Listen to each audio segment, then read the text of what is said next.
Oi, gente. Resolvi aparecer de novo, gente. Quanto tempo, né? Não coloco vídeo no canal. Umas 3 semanas, eu acho. Mas, como sempre, eu não gosto de ficar repetindo aqui, porque eu sei que eu fico cansativa e sei que muitos de vocês me conhecem. Antes, quando nós éramos menos de 1000, eu dizia que a maioria me conhecia porque tinha sido meu ex-aluno, me conhecia pessoalmente. Mas agora, como passamos de 1000 e eu vejo que tem muita gente de outros estados e de outras regiões aqui do Rio Grande do Sul, então nem todos me conhecem pessoalmente. Mas até os que não me conhecem pessoalmente já sabem dessa história. Tenho doença autoimune, tenho crises, então que a minha pior das crises da autoimune é o reumatismo. Tive com uma crise bem difícil, bem dolorida, que quase que me impede de ficar caminhando. Mas agora, hoje, eu me senti um pouco melhor e pensei, vou fazer um vídeo, né?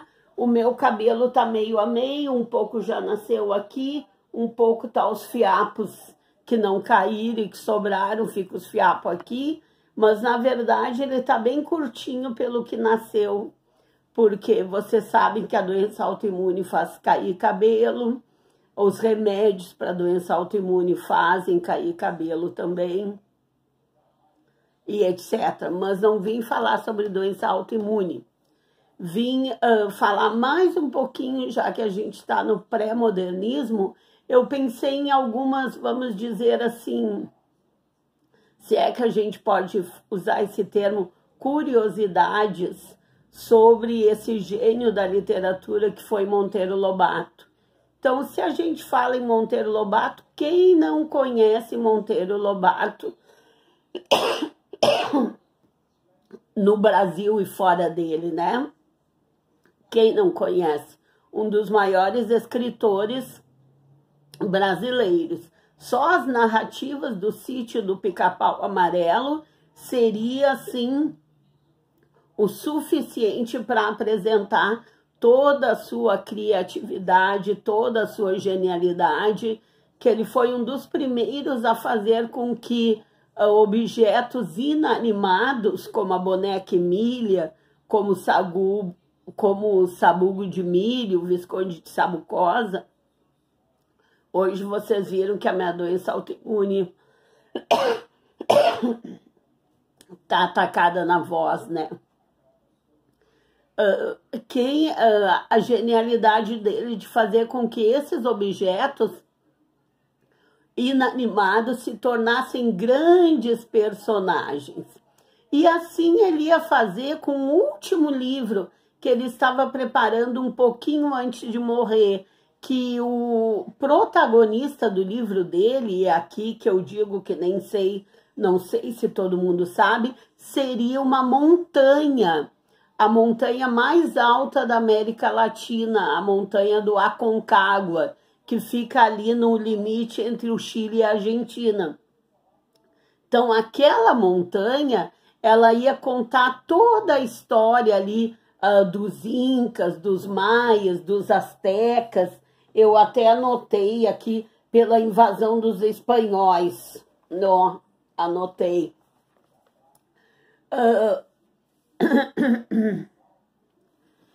E isso seria uma curiosidade de ele fazer com que essa montanha fosse a protagonista de uma grande história, que ele ia mostrar ali aquelas guerras entre os espanhóis, os incas, os maias e os astecas.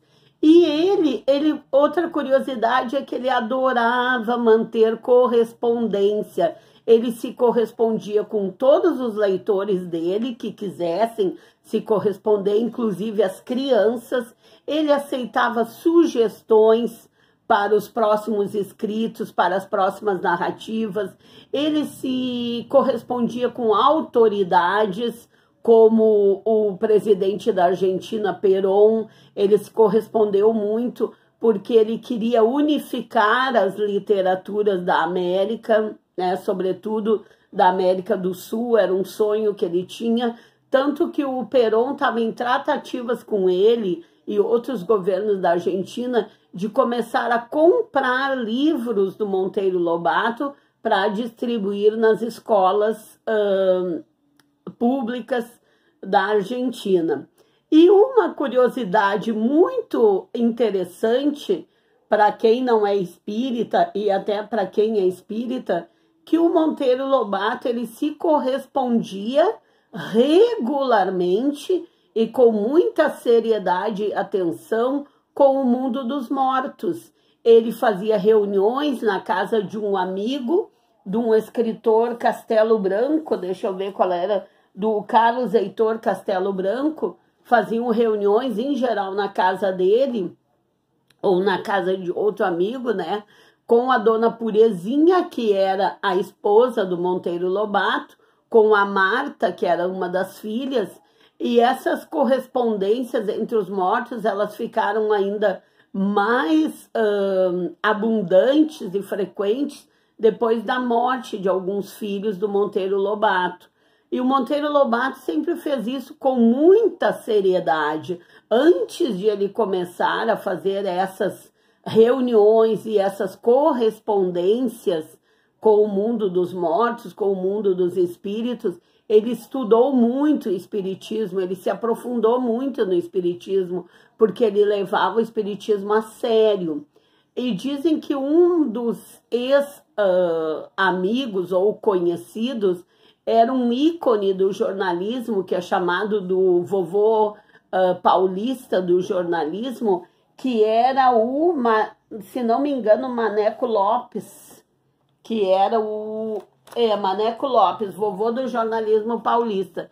Ele se correspondia muito com ele via correspondência espiritual, e ele tinha certeza que era o Maneco Lopes que estava ali falando com ele, pelas palavras, pelo vocabulário que o Maneco Lopes falava com ele. E uma curiosidade também muito interessante é que de todas as maneiras de se comunicar com o espírito, o Monteiro Lobato, que tinha estudado profundamente o espiritismo, ele se comunicava, escolheu o instrumento de comunicação, aquilo que a gente popularmente chama de brincadeira do copo.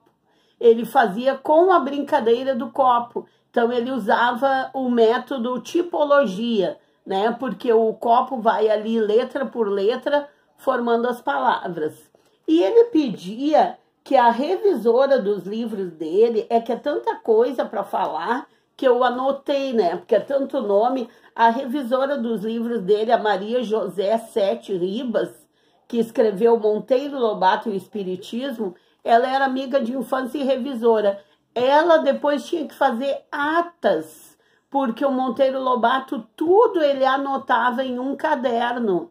E a partir daquele caderno, depois, essa amiga dele de infância e revisora dos textos dele, a Maria José Sete Ribas, ela datilografava atas e guardava tudo registrado por data, tudo muito bem documentado, que era uma exigência do Monteiro Lobato para que as pessoas vissem com que seriedade ele encarava o espiritismo. Então isso é uma coisa muito, muito interessante. É tanta coisa para a gente falar.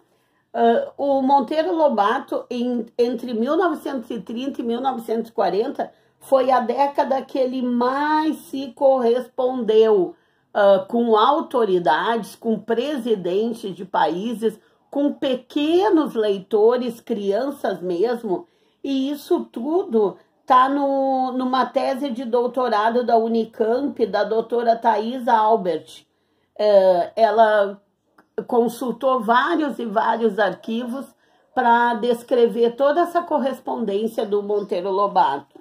Gente, seria tanta coisa para falar aqui, mas eu gostaria que ficasse bem presente para vocês essa vontade do Monteiro Lobato de se comunicar.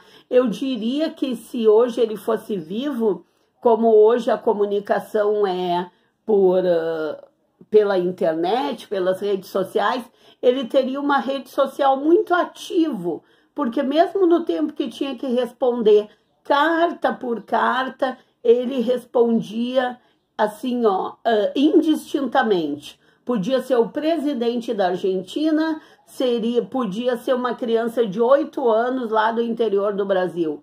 Podia ser um espírito, né, que se correspondesse com ele. Ele tinha dia e horário, e ata e livro de anotações, tudo também para se corresponder com os espíritos, como se os espíritos fossem os amigos dele que estivessem ali vivos. E não deixa de ser para quem acredita no espiritismo, né?